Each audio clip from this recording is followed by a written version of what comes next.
Chapter 7. The captain and Mary were able to believe for a moment that they had made contact with the outside world, although no response to an SOS could have come that fast and been so literary. So the captain called again. Mayday, Mayday, this is the Bahia de Darwin calling, position unknown, do you read me? To which Mandrax replied, May will be fine next year as like as not. Oh, but then we shall be 24. A.E. Hausman, 1859 to 1936. So then it was evident that the word may was triggering quotations from the instrument itself. The captain puzzled over this. He still believed he had a Gokubi, but that it might be slightly more sophisticated than the one he had at home. Little did he know, he caught on that he was getting responses to the word May, so that he tried June. And Mandarax replied, June is busting out all over. Oscar Hammerstein, II, 1895 to 1960. October, October, cried the captain, and Mandarax replied, the skies, they were ashen and sober, the leaves, they were crisped and sere. The leaves, they were withering and sere. It was night in the lonesome October of my most immemorial year. Edgar Allan Poe, 1809 to 1949.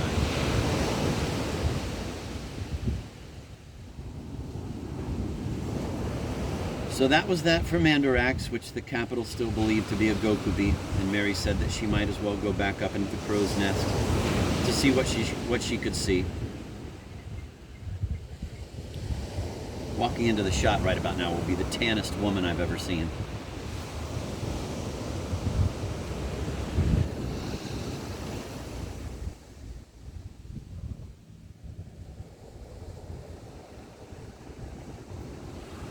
Before she went up there, though, she had one more barb for the captain. She asked him to name the island she might expect to see very soon. This was something he had done all through the third day at sea, naming the islands which were just below the horizon and dead ahead, supposedly. Keep your eyes peeled for San Cristobal, or maybe Genovesa, depending on how far south we are, he had said, or later in the day. I know where we are now. At any moment we will be seeing Hood Island, the only nesting place in the world for the waved albatross, the largest bird in the archipelago, and so on. Those albatrosses, incidentally, are still around today and still nesting on Hood. They have wing spreads as great as 2 meters and remain as committed as ever to the future of aviation. They still think it's the coming thing. As the 5th day drew to a close, though, the captain remained silent when Mary asked him to name any island he believed to be nearby. So she asked him again, and he told her this. Mount Ararat. When she got up into the crow's nest, though, I was surprised that she did not cry out in wonderment at what I mistook for a very queer weather phenomenon taking place right over the stern of the ship and then trailing aft over the wake. It seemed electrical in nature, although very silent, a close relative of ball lightning, maybe, or St. Elmo's fire. That former high school teacher looked right at it but gave no sign that she found it at all out of the ordinary, and then I understood that only I could see it, and so knew it for what it was. The blue tunnel into the afterlife. It had come after me again.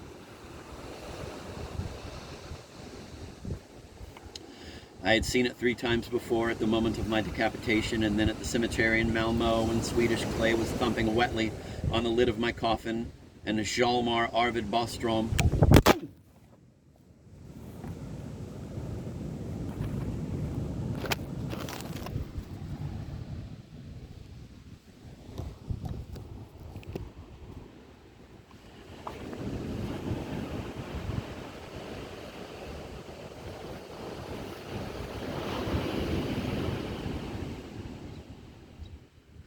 who certainly was never going to write Beethoven's Ninth Symphony, said of me, oh well, he wasn't going to write Beethoven's Ninth Symphony anyway.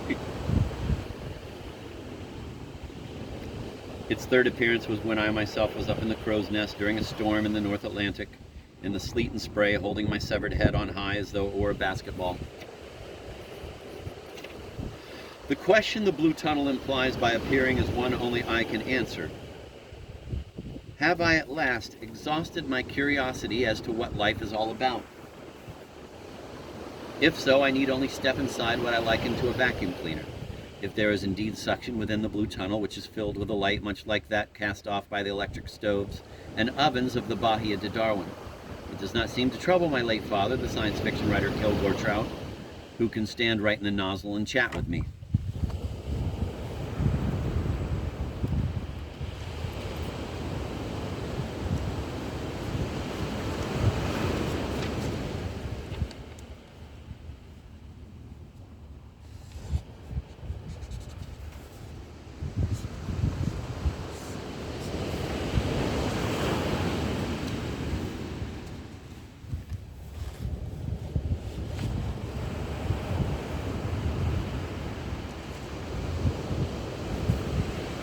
The first thing Father said to me from above the stern of the Bahia de Darwin was this: "Had enough of the ship of fools, my boy? You come to Papa right now. Turn me down this time and you won't see me again for a million years." A million years, my God, a million years. He wasn't fooling. As bad a father as he had been, he had always kept his promises, and he had never knowingly lied to me. So I took one step in his direction, but not a second one. I was like a female blue-footed booby at the start of a courtship dance. As in a courtship dance, that uncertain first step was the first tick of a clock, which would become irresistible. Already I was changed, although I was still a long way from the nozzle. The throbbing of the Bahia de Darwin's engines became fainter, and the steel sun deck became transparent, so that I could see into the main saloon below, where the Cancabona girls were gnawing the bones of their innocent sister Kazakh.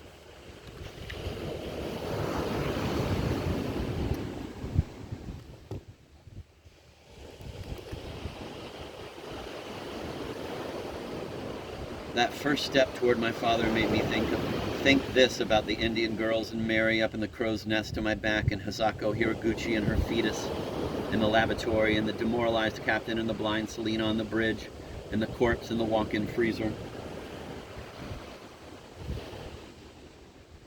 Why should I ever have cared about these strangers, these slaves of fear and hunger? What do they have to do with me?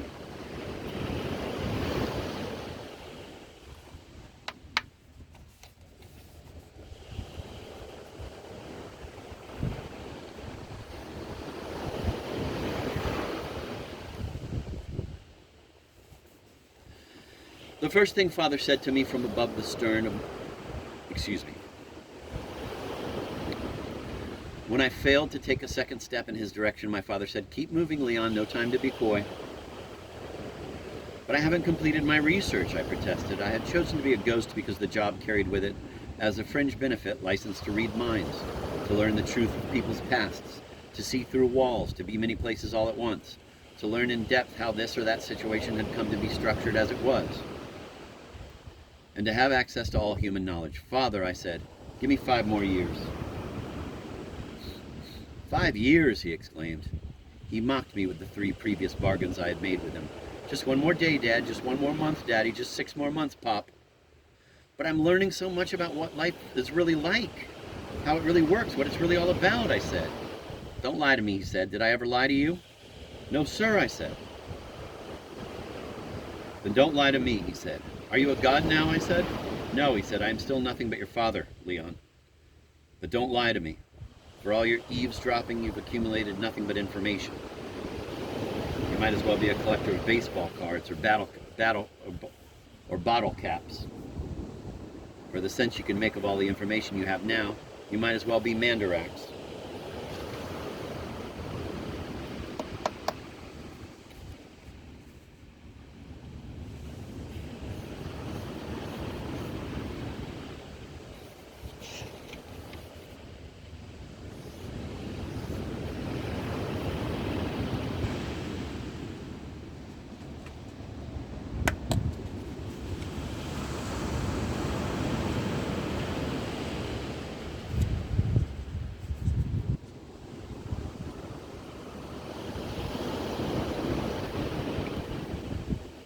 "Just 5 more years, Daddy. Dad, Father, Pa," I said. "Not nearly enough time for you to learn what you have hoped to learn," he said, "and that, my boy, is why I give you my word of honor. If you send me away now, I won't be back for a million years." Leon, Leon, Leon, he implored. The more you learn about people, the more disgusted you'll become. I would have thought that you're being sent by the wisest men in your country, supposedly, to fight a nearly endless, thankless, horrifying, and finally pointless war would have given you sufficient insight into the nature of humanity to last you throughout all eternity. Need I tell you that these same wonderful animals, of which you apparently still want to learn more and more, are at this very moment proud as punch to have weapons in place, all set to go at a moment's notice, guaranteed to kill everything? Need I tell you that this once beautiful and nourishing planet, when viewed from the air, now resembles the diseased organs of poor Roy Hepburn when exposed at his autopsy, and that the apparent cancers, growing for the sake of growth alone, and consuming all and poisoning all, are the cities of your beloved human beings? Need I tell you that these animals have made such a botch of things that they can no longer imagine decent lives for their own grandchildren, even, and will consider it a miracle if there's anything left to eat or enjoy by the year 2000, now only 14 years away?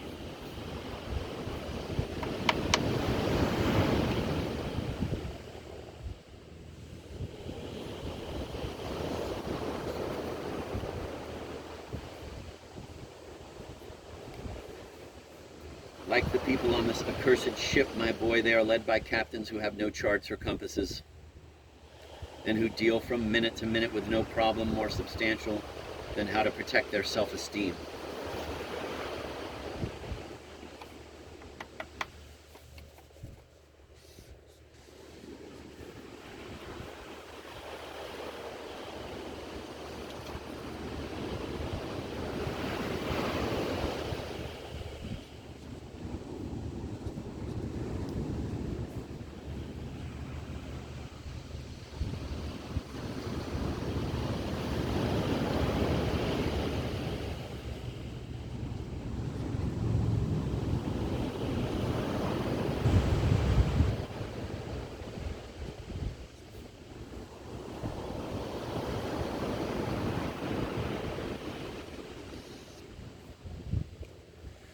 As in life, he still needed a shave.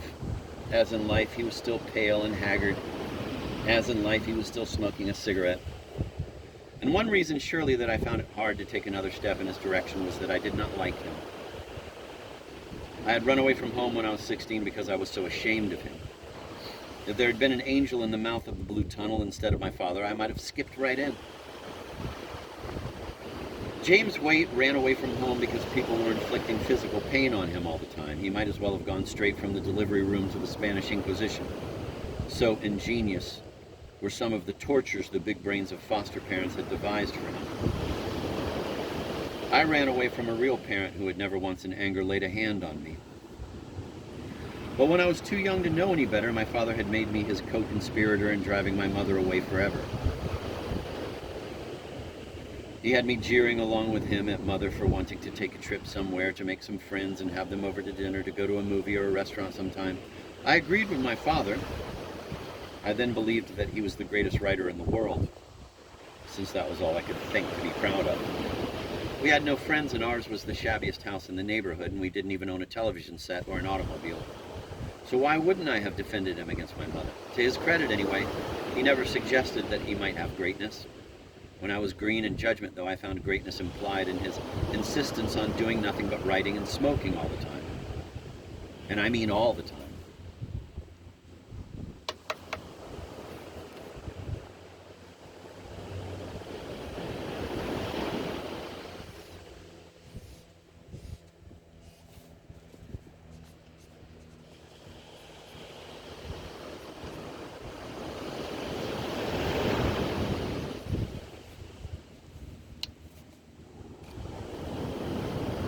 Oh yes, and there was one other thing I could be proud of, and this really counted for something in Cohoes. My father had been a United States Marine.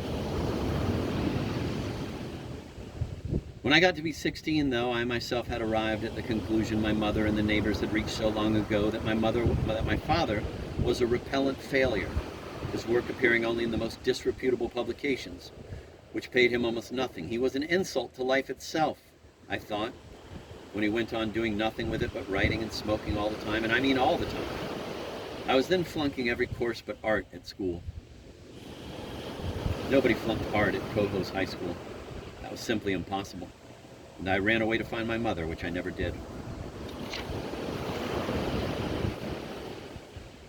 Father had published more than 100 books and 1,000 short stories, but in all my travels I met only one person who had ever heard of him. Encountering such a person after so long a search was so confusing to me emotionally that I think I actually went crazy for a little while. I never telephoned Father or dropped him so much as a postcard. I did not know he had died until I myself had died, and he appeared to me for the first time at the mouth of the blue tunnel into the afterlife. Yet I had honored him for the one thing I thought he had to be proud of still. I, too, had been a United States Marine. It was a family tradition. And by golly, if I haven't now become a writer, too, scribbling away like Father without the slightest hint that there might actually be a reader somewhere. There isn't one. There can't be one. So now we have both been like courting blue-footed boobies, doing what we had to do, whether there was anybody to notice or, far more likely, not. Now Father said to me from the nozzle, "You're just like your mother." "In what way?" I said. "You know what her favorite quotation was?" he said. I certainly did, and so did Mandarax. It is the epigraph of this book. You believe that human beings are good animals who will eventually solve all their problems and make Earth into a Garden of Eden again? "Could I see her, please?" I said. I knew she was somewhere at the other end of the tunnel, that she was dead.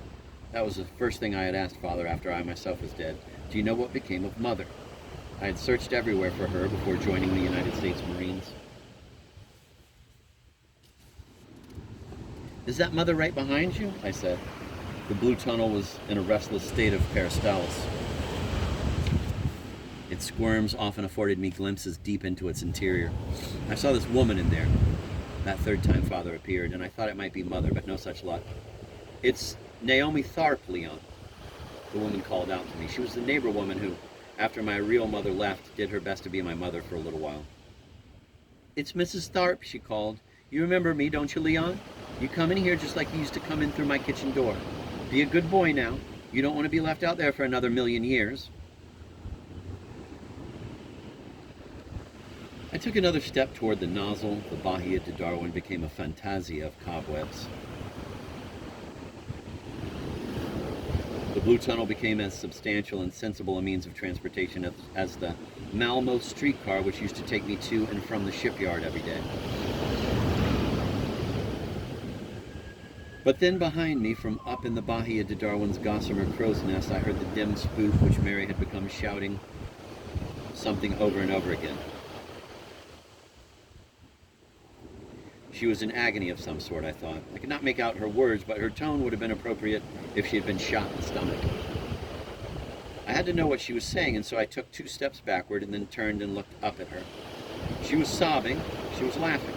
She was bent over the rim of the steel bucket so that her head was upside down as she shouted to the captain on the bridge, "Land ho, praise God, dear God. Land ho, land ho."